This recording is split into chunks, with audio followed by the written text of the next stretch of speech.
안녕하세요. 토킹레인입니다. 오늘은 암호화폐 플랫폼 회사 벡트 리뷰 해보겠습니다.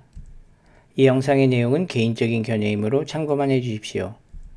두 가지 살펴보겠습니다. 벡트 회사 소개, 투자 계획, 그럼 바로 시작합니다. 벡트는 2018년에 설립된 디지털 에셋 플랫폼 회사입니다.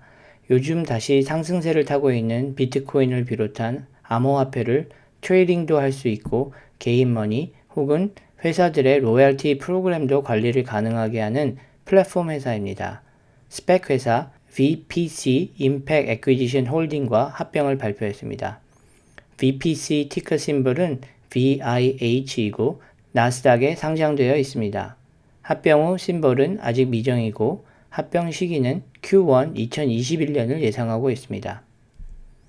현재 VPC의 주식은 나스닥에서 보통주인 VIH, 유닛인 VIHAU, 그리고 워런트인 VIHAW가 거래가 되고 있습니다. 합병이 완료되면 유닛은 보통주와 워런트로 분리되어서 없어지게 됩니다. VIH 유닛은 한 주의 보통주와 2분의 1의 워런트를 포함하고 있습니다. 유닛을 거래하실 때는 워런트 비율에 따라서 매수를 하시는 게 워런트를 받는 데 유리합니다.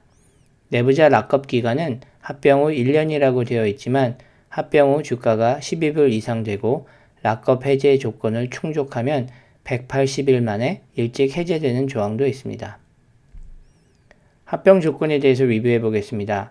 스펙이 2억 700만 달러, 하나로는 2,070억 원을 모금했고 파입이 3억 2,500만 달러, 하나로는 3,250억 원을 모금했습니다.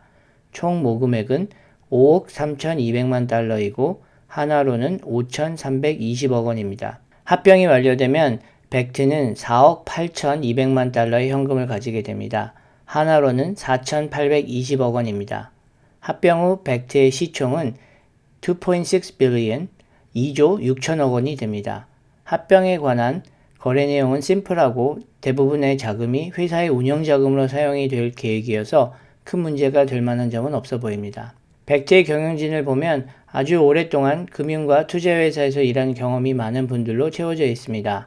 CEO인 개빈 마이클이란 분은 올해 1월 11일부터 CEO직을 맡았는데 시리뱅크와 체이스뱅크 등에서 테크놀로지와 이노베이션 부분에 시니어 리더십 경험이 많아서 벡트가 합병해서 상장을 한 후 핀테크 테크놀로지 기업으로 성장을 하는 데 있어 방향성을 정하는 중요한 역할을 할 것으로 기대가 되고 있습니다.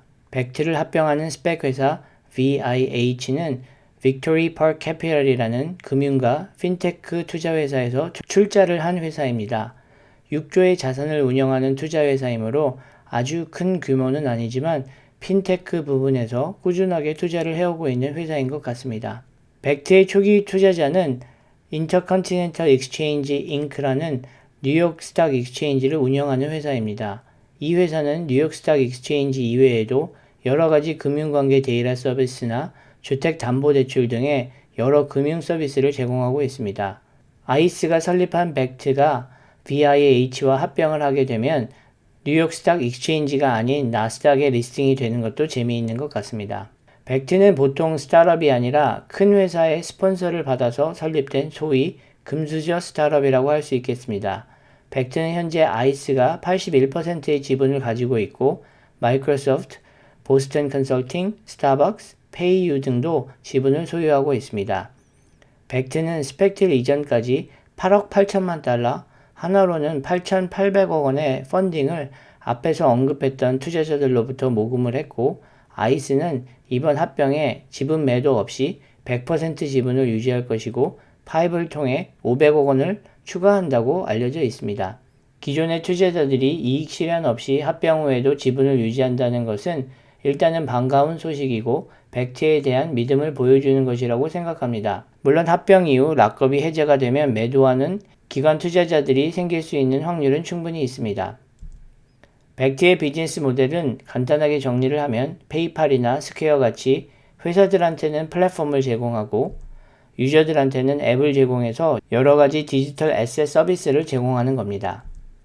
벡트에서 제공하는 서비스는 인앱 퍼체스, 암호화폐 거래, 여행 마일리지 적립, 회사 로열티 프로그램, 현금 송금 서비스, 주식 거래 서비스 등이 있습니다.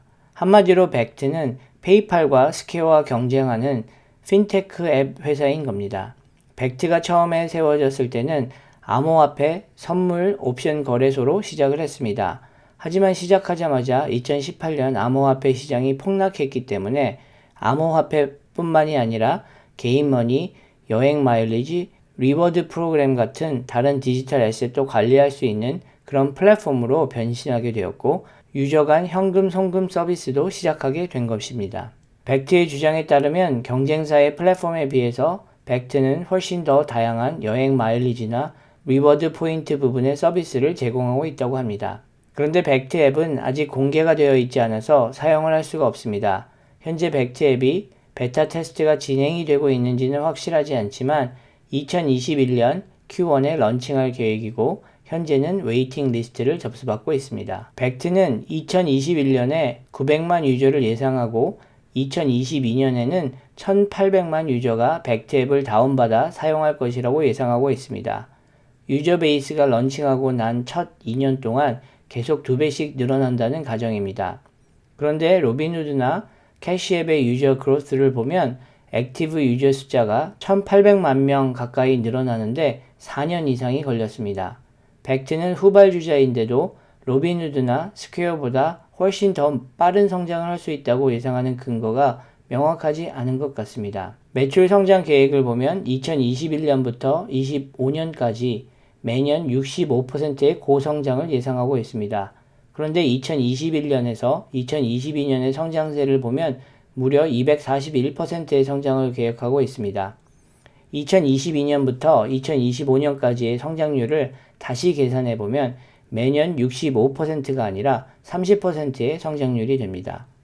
2023년부터는 흑자 전환이 가능하다고 벡트는 이야기하고 있는데 2021년과 22년 사이의 성장 계획이 제 개인적인 견해로는 너무 과도하게 보이고 어떤 이유에서 이런 성장이 가능한지에 대한 이유가 충분하지 않은 것 같습니다. 투자 계획에 대해서 리뷰해 보겠습니다. 벡트의 장점은 아이스와 같은 큰 회사가 벡트를 스폰서하고 있고 많은 기관 투자자들이 투자하고 있는 스타트업이기 때문에 파트너십이나 새로운 비즈니스 기회를 얻는 데 유리할 수 있을 것 같습니다. 또 벡트는 페이팔이나 스퀘어와 비교해 볼 때 새롭게 디자인된 플랫폼이기 때문에 요즘 더 다양하게 변한 디지털 애셋들을 관리하는데 좀 더 유리할 수 있는 테크놀로지를 보유하고 있지 않을까 예상해 봅니다. 아직은 유저들이 실제로 사용할 수 있는 앱이 없기 때문에 벡트의 마케팅 자료에 따라서 추측만 해볼 뿐입니다. 제가 생각하는 리스크는 다음과 같습니다. 2021년부터 22년의 예상 액티브 유저 숫자나 예상 매출을 볼 때 엄청난 고성장을 예상하고 있는데 업계 선두업체인 스퀘어와 비교해도 2배 이상 빠른 성장세임에도 불구하고 어떤 근거에서 이런 하이퍼 그로스가 가능한지 설명이 없기 때문에 리스크가 커 보입니다. 또 벡트는 페이팔과 스퀘어와 직접적으로 경쟁을 하게 되는데 이 두 회사와 거의 똑같은 서비스를 제공하기 때문에 어떤 식으로 유저들이 벡트 앱을 쓰게 하고 기존 회사들이 벡트의 플랫폼으로 옮겨오게 할 수 있는지에 대한 답을 아직까지는 명확하게 찾을 수 없는 것 같습니다. 암호화폐 플랫폼이라고 마케팅을 많이 하는데 이 부분에 있어서도 다른 회사들과 차별화된 서비스는 없는 것 같아서 이 점도 우려가 됩니다. VIH의 현재 1월 15일 금요일 종가는 14불 42전입니다. 오늘 6.36%가 하락했지만 대부분의 주식들이 오늘 다 하락했기 때문에 오늘의 하락은 시장 전체의 문제였습니다. 핀테크 분야와 비트코인이 요즘 너무 핫해서 이와 관련된 주식들이 상장만 하면 전부 오르기 때문에 벡트를 통해서도 상당한 수익을 올리시는 분들이 계실 거라고 생각이 됩니다. 하지만 저는 장기적인 관점에서 볼 때 벡트는 위험 요소가 많이 있고 비즈니스 모델도 페이팔이나 스퀘어랑 너무 오버랩되는 부분이 많아서 투자를 하지는 않도록 하겠습니다. 이 계획들은 개인적인 의견이니 참고만 해주시고 투자를 결정하실 때는 리서치를 각자 하시고 결정하셔야 하며 투자 결과도 투자자 개인의 책임이라는 점을 꼭 기억하시고 투자하시기를 부탁드립니다. 영상을 시청해 주셔서 감사합니다. 구독과 좋아요는 저에게 큰 힘이 됩니다. 감사합니다.